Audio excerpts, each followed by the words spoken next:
Naghain naman ng panukalang batas si Senador Mig Zubiri para gawing mandatory ang pagsasagawa ng drug testing sa mga opisyal at empleyado ng pamahalaan. Paliwanag ni Zubiri, dapat lamang na ipatupad ito lalo na't ang mga nagtatrabaho sa pamahalaan ay nagsisilbing modelo sa taong bayan. Joy Gumatay sa detalye.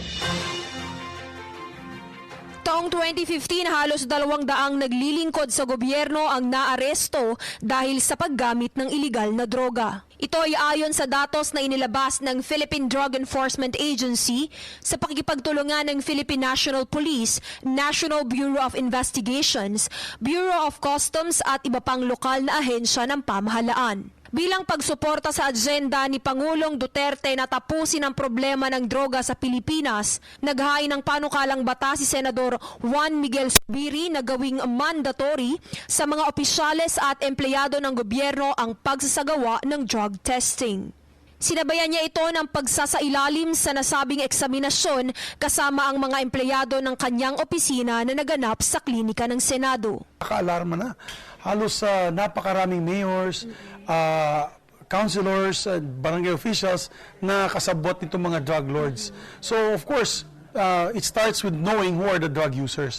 Kasi syempre kung may government officials na drug users, paano natin susupuin ito? Paano natin lalabanan ang problema ng droga na sila mismo ay namimili ng droga? Upang maging matagumpay ang inisyatibang ito, ipaglalaban ni Zubiri ang pagpapataas ng pondo para sa mga government drug testing centers. Nakikita kasi ng senador ang pangangailangan ng mga ito ng dagdag medical equipment at health workers upang mapabilis ang paglalabas ng resulta ng naturang pagsusuri.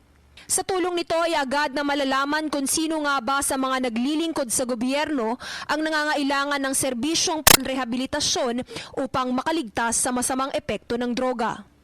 Pero iba na pag nahalal na. Kasi pag nahalal na po, isa ka ng kawani ng gobyerno. You're already part of government, you're being paid by government funds and people's funds.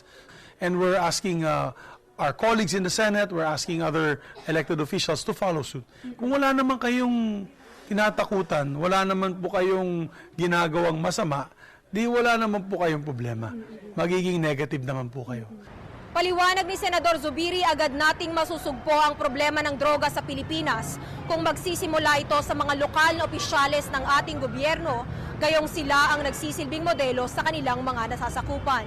Ito rin ay magiging daan upang agad nating makamit ang pagbabagong ipinangako ni Pangulong Duterte.